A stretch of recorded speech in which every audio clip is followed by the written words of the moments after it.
মৃত্যুর দিন পালনের ব্যাপারে আমরা খুব বিনয়ের সাথে বলতে চাই, রাসূল সাল্লাল্লাহু আলাইহি ওয়াসাল্লাম বলেছেন, আল মাইয়িতু কাল গারীকিল মুতাগাওয়িস, মহাসমুদ্রের ডুবন্ত মানুষের মতো হলো মৃতরা। তাই মৃতদের জন্য প্রতি মুহূর্তে দোয়া করতে হয়।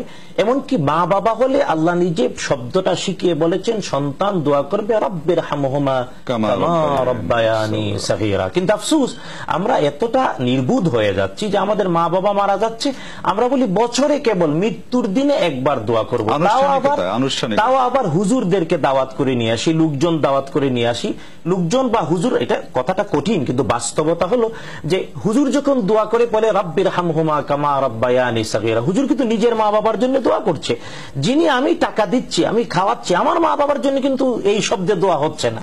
হয়তো একবার বলছেন সাহেবে দাওয়াত, এটা বলছেন, কিন্তু বাস্তবতা যেটা আপনি বললেন, বাস্তবতা এই জন্য দোয়াটা কিনা যায় না, দোয়াটা বিক্রিও করা যায় না। তাই নিজেই প্রতি মুহূর্তে নিজের স্বজনদের ভিতরের অনুভূতিটা আল্লাহর কাছে সরাসরি বললে, এবং দোয়া মানেই আত্মার কথা, হৃদয়ের কথা।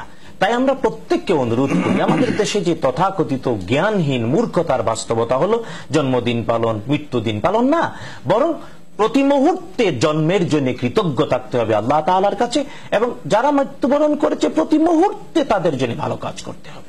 জি, চমৎকার ভাবে আপনি বলেছেন। আশা করছি আমাদের দর্শক শ্রোতা যারা এতক্ষণ আমাদের সাথে ছিলেন, আশা করছি যে সর্বশেষ যে পয়েন্টে আমরা আলোচনা করলাম, অত্যন্ত জীবন ঘনিষ্ঠ একটা বিষয়, এটা নিয়ে আমরা অনেক সময় কেউ কেউ বাড়াবাড়িও করে থাকে, এটা ভুল বোঝাবুঝি হয়। আশা করছি আলোচনার পরে আমাদের এই ভুল ভেঙে যাবে, আমরা ইসলামের সঠিক মেসেজ নিয়ে আমরা আমাদের জীবন যাপন করব। মোহতারাম, আজকে